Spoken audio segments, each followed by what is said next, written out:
Hello students, आज जो poem हम डिस्कस करने जा रहे हैं ये रोनाल्ड डाल की लिखी हुई पोएम टेलीविज़न के ऊपर है। रोनाल्ड डाल एक बहुत ही फेमस ब्रिटिश नॉवेलिस्ट थे, शॉर्ट स्टोरी राइटर थे और इन्हें खास तौर से बच्चों की शॉर्ट स्टोरीज के लिए जाना जाता है। तो इस पोएम में पोएट ने ये दिखाने की कोशिश की कि कैसे टेलीविज़न बच्चों के लिए एक बुरी चीज़ है और टेलीविज़न को ना दिखा के अगर बच्चों को किताबें दी जाएं पढ़ने के लिए, शॉर्ट स्टोरीज, पोएम्स, कहानियाँ, तो टेलीविज़न से बहुत ज़्यादा ये किताबें उन्हें फ़ायदा पहुंचाती हैं, उनको क्लेवर बनाती हैं, इंटेलिजेंट बनाती हैं। ये जो है इसका सेंट्रल मैसेज है। क्योंकि ये पोएम आज से काफ़ी पहले लिखी गई थी, तो आज के रेफरेंस में हम कह सकते हैं कि जो बात टेलीविज़न के ऊपर कही गई है वही बात आजकल जो मोबाइल,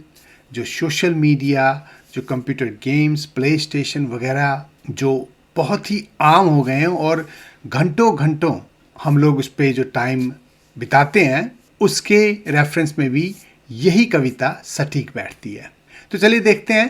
पहली लाइनों में the poet says the most important thing we have learned so far as children are concerned is never never let them near your television set. So basically the poet is saying don't let your children watch the telly at all actually.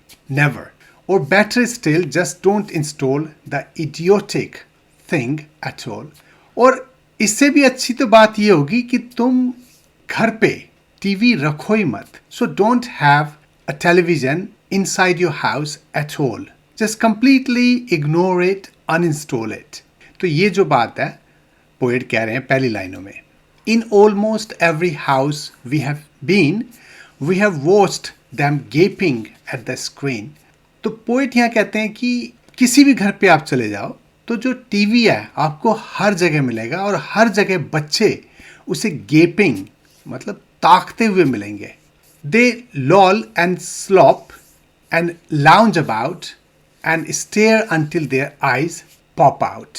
तो बच्चे जो हैं जब TV देख रहे होते हैं तो वो बहुत ही लेजी स्लोपीनेस के साथ वो बैठे होते हैं। मतलब उनका जो पोस्चर होता है वो भी बहुत गलत होता है और स्लोपी हो जाते हैं वो, मतलब किसी भी काम को वो ठीक से नहीं करते। लाउंज अबाउट मतलब लेटे हुए हैं, मतलब किसी भी पोस्चर में उनको अच्छा लगता है, ठीक लगता है, वो उस तरह से बैठ के या लेट के टीवी देख रहे हैं। और तब तक दे वॉच अंटिल उनकी आंखें पॉप आउट, मतलब आंखें भर नहीं जाती, आंखें थक नहीं जाती, ऐसा लगता है कि शायद अब गिरेंगी आंखें जमीन के ऊपर, तब तक वो देखते रहते हैं। Last week in someone's place we saw a dozen eyeballs on the floor. और यहाँ पे जोकिंगली पोएट कहते हैं कि पिछले हफ्ते हमने देखा कि किसी जगह पे दर्जनों ऐसी आंखों की जो बॉल्स हैं वो फर्श पे बिखरी हुई थी। मतलब हर जगह जब आप देखते हो तो आंखें इसी तरह की दिखाई देती हैं जैसे कि वो अभी नीचे गिर जाएंगी। और ये सब होता है क्योंकि everyone is watching TV. They sit and stare and sit until they are hypnotised by it. They sit and stare, बैठे रहते हैं और ताकते रहते हैं जब तक कि वो इससे हिप्नोटाइज्ड ना हो जाएं, मतलब सम्मोहित ना हो जाए। until they are absolutely drunk with all that shocking ghastly junk। और इस चीज़ को, इस टीवी को वो तब तक ताकते रहते हैं जब तक कि वो पूरी तरह से, मतलब उन्हें पता नहीं होता, वो डम हो जाते हैं, उनका दिमाग काम नहीं करता। they become like they are drunk because they were having all this bad junk stuff because of the TV। Oh yes, we know it keeps them still. They don't climb out the window sill. Now poet is talking to the parents। क्योंकि parents क्या करते हैं, वो कहते हैं नहीं TV देखने दो, इससे क्या होगा कि वो शांत बैठे रहते हैं, वो परेशान नहीं करते, वो शैतानी नहीं करते। तो पोएट का है कहना है ठीक है, मैं मानता हूँ कि टीवी देखते रहने से क्या होता है, बच्चे जो हैं एक जगह चुपचाप बैठे रहते हैं और वो खिड़कियों की जो सिल मतलब जो चौखट होती है उस पर भी नहीं चढ़ते, दे नेवर फाइट और किक और पंच। ना वो लड़ते हैं, ना लाते मारते हैं, ना मुक्के मारते हैं, punch. They leave you free to cook the lunch and wash the dishes in the sink. और ऐसा करके जो पेरेंट्स हैं वो अपना काम कर सकते हैं, वो खाना बना सकते हैं, लंच बना सकते हैं, वो जो सिंक मतलब जो बर्तन धोने की जगह है वहाँ पे वो बर्तन भी आराम से धो सकते हैं। But did you ever stop to think, to wonder just exactly what this does to your beloved tot? लेकिन then the poet asks the parents कि कभी तुमने सोचा है कि ऐसा करने देने से, मतलब you let your children watch TV limitless time, कि क्या होता है उनके साथ? तुम्हारे जो प्यारे बच्चे हैं, टॉट जो छोटा बच्चा है, उसके साथ क्या होता है? It rots the sense in the head, it kills imagination dead. TV देखते रहने से क्या होता है कि जो सेंस है हमारे दिमाग में, हमारे सर में, उसे बर्बाद कर देता है, बेकार कर देता है। और जो इमेजिनेशन है, जो कल्पना है हमारी, वो डेड हो जाती है, क्योंकि हमारे पास सोचने का समय नहीं होता। हम वही चीज़ मान लेते हैं जो हम देखते हैं। हम सिर्फ उन तस्वीरों को ताकते रहते हैं और वो जो करती हैं वही हमें ठीक लगता है, उसी से हमें एंटरटेनमेंट मिलती है, जो कि गलत बात है। It clogs and clutters up the mind, it makes a child so dull and blind. Clogs and clutters, clogs वो भर देता है दिमाग में, जैसे भूसा होता है, जैसे कोई गंदगी होती है जिससे दिमाग सही तरीके से काम नहीं करता। एंड क्लटर्स, हर तरफ ये उस गंदगी को फैला देता है दिमाग में। और इससे क्या होता है कि बच्चा जो है बहुत डल और ब्लाइंड हो जाता है, वो सोच नहीं सकता, वो कुछ देख नहीं सकता। He can no longer understand a fantasy, a fairyland. और हमेशा टीवी देखने से क्या होता है कि बच्चे को समझ नहीं आता कि फैंटेसी क्या है, एक फेरी लैंड क्या है, परियों की कहानियाँ क्या हैं, क्योंकि ये चीज़ें जो हैं उन्हें किताबों में पढ़ने से पता चलती है। His brain becomes as soft as cheese, his powers of thinking rust and freeze. He cannot think, he only sees. और टीवी को कॉन्स्टेंटली वॉच करने से जो बच्चों का दिमाग है वो चीज़ की तरह सॉफ्ट हो जाता है। उसकी जो पावर है बच्चे की सोचने की, उसमें जंग लग जाता है, रस्ट, और ये फ्रीज हो जाते हैं। बच्चा कुछ सोच नहीं सकता उसके बाद, क्योंकि उसे सिर्फ दिखाई देता है, और जो जो दिखाई देता है वो उसी में डूबा रहता है, उसी को मान के चलता है। उससे आगे उसकी ना इमेजिनेशन जाती है, ना थिंकिंग जाती है। All right you will cry, all right, you will say, but if we take the set away, what shall we do to entertain our darling children? Please explain. Now parents are asking the poet. They're saying, okay, you're right. We take the TV away. We don't let our children watch the telly. However, what do you suggest we should do? How our children should entertain, have fun without the telly? Please explain. तो ये बातें जो हैं parents अब poet से कह रहे हैं। We will answer this by asking you what use the darling wants to do. अब पोएट कहता है इस बात का जवाब मैं ये पूछ के बताना चाहूंगा कि जब टीवी नहीं था तब बच्चे क्या करते थे। How use they keep themselves contented before this monster was invented. तो टीवी जब नहीं आया था तो कंटेंटेड, अपने आप को बच्चे खुश कैसे रखते थे। Have you forgotten, don't you know, we will say it very loud and slow. क्या तुम्हें पता नहीं है? Now poet is asking the parents. अब यही बात मैं बहुत ऊंची आवाज में लेकिन धीरे से कहना चाहूंगा। They used to read, they would read and read, they read and read and read and then proceed to read some more. वो पढ़ते थे और पढ़ते थे, और उसके बाद जब वो पढ़ लेते थे तो फिर और ज़्यादा वो पढ़ते थे। Great Scott gadzooks. तो ग्रेट स्कॉट गजूक्स एक एक्सक्लेमेशन है, बात को कहने का एक तरीका है। तो पोएम में ये राइमिंग के साथ भी फिट बैठती है, तो इसलिए यहाँ पे इस लाइन को रखा गया है, great Scott गजूक्स। 1/2 their lives was reading books. The nursery shelves held books galore. Books cluttered up the nursery floor and in the bedroom by the bed. More books were waiting to be read. Such wondrous, fine, fantastic tales. So the poet says कि आधी से ज़्यादा life उनकी किताबें पढ़ के गुजरती थी. नर्सरी में आप जाओ, वहाँ किताबों के भंडार रहते थे, गैलोर शेल्फ्स में. फर्श पे नर्सरी की किताबें जो हैं बिखरी पड़ी होती थीं, क्लटर्ड. बेडरूम में आप जाओ, वहाँ पे भी आपको बेड के पास किताबें मिलती थीं. और कुछ किताबें तो वेट कर रही होती थी कि अब हमें कब पढ़ा जाएगा.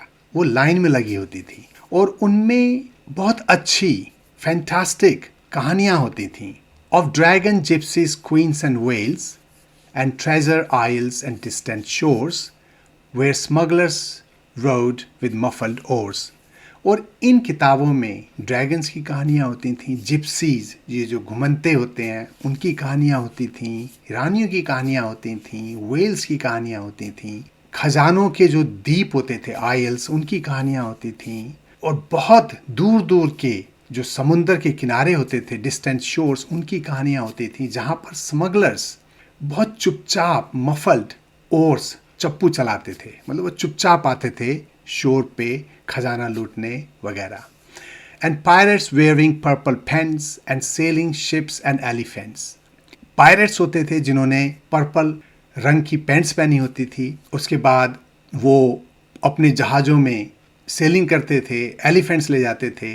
And cannibals crouching round the pot stirring away at something hot. और इसी तरह जो कैनिबल्स होते थे, जो आदमियों के खाने वाले लोग होते थे, वो क्राउचिंग जो पॉट उनका होता था जिसमें खाना बन रहा होता था उसके चारों तरफ वो क्राउचिंग कर रहे होते थे और stirring away at something hot. और उसमें जो पक रहा होता था गरम गरम उसको चला रहे होते थे वो स्टर. It smell so good, what can it be, good gracious, it is Penelope. और फिर यहाँ पे jokingly the poet says that whatever they were cooking in that pot, it would smell so nice, and don't know what it was, but then we found out that it was Penelope. So Penelope एक Greek mythology का character है. वो ओडिशस नाम का जो hero था Greek mythology में उसकी ये वाइफ थी. तो whatever they were cooking, it was so nice, and later they found out that it was Penelope in that pot. The younger ones had Beatrix Potter with Mr. Todd the Dirty Rotter and Squirrel Nutkin Pigling Bland and Mrs.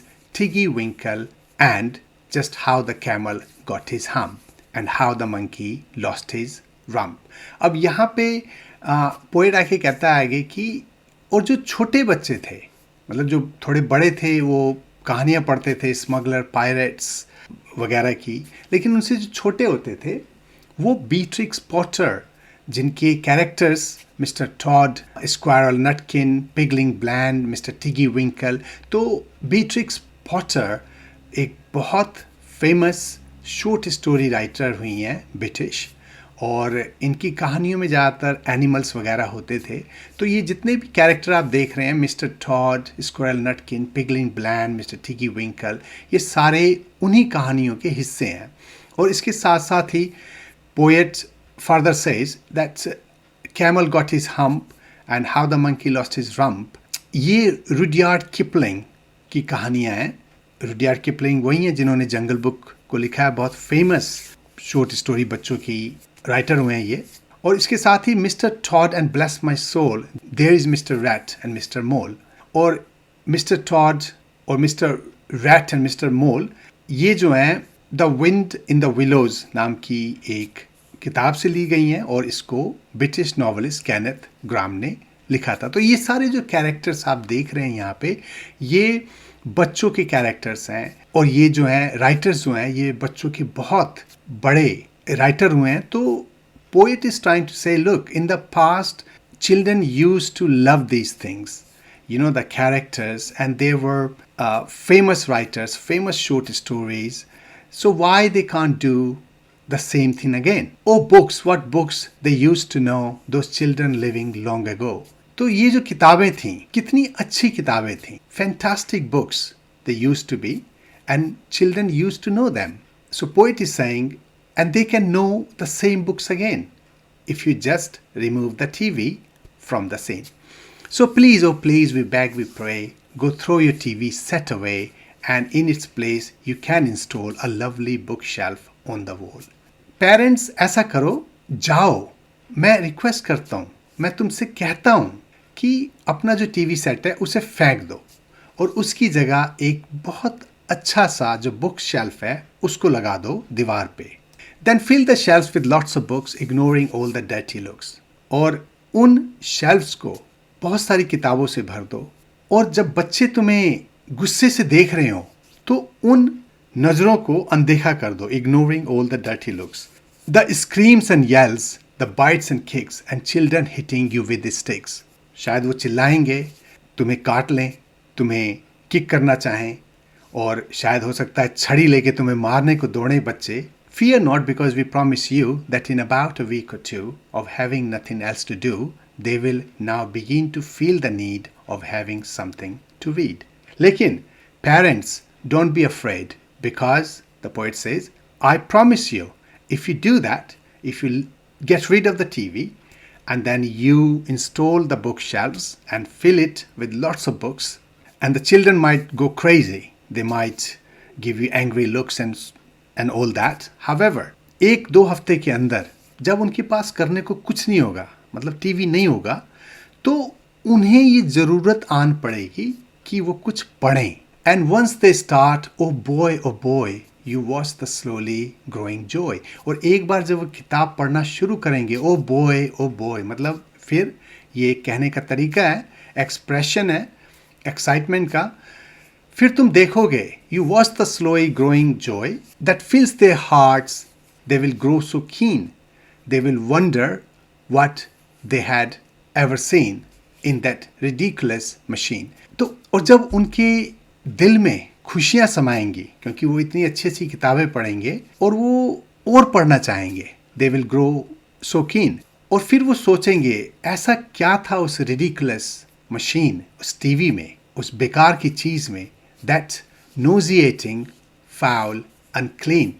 वो चीज़ जो अब उन्हें लगेगा कि disgusting थी, सिक बनाने वाली चीज़ थी, बेकार की चीज़ थी. रिपल्सिव टेलीविज़न स्क्रीन, वो जिस चीज़ को अब हम रिपल्सिव मतलब डिस्कस्टिंग, वो टेलीविज़न का स्क्रीन जिसे हम रात दिन देखा करते थे, क्या था ऐसा उसमें. And later each and every kid will love you more for what you did.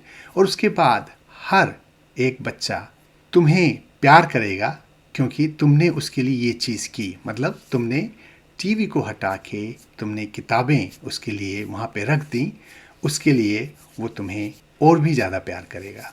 तो दोस्तों, ये था इस पोएम की एक्सप्लेनेशन. सो होपफुली आपको इसे समझने में आसानी हुई है. तो बताइए कमेंट्स करके कैसा लगा. और आज के लिए इतना ही. मिलते हैं आपसे फिर अगले वीडियो में. तो गुड बाय.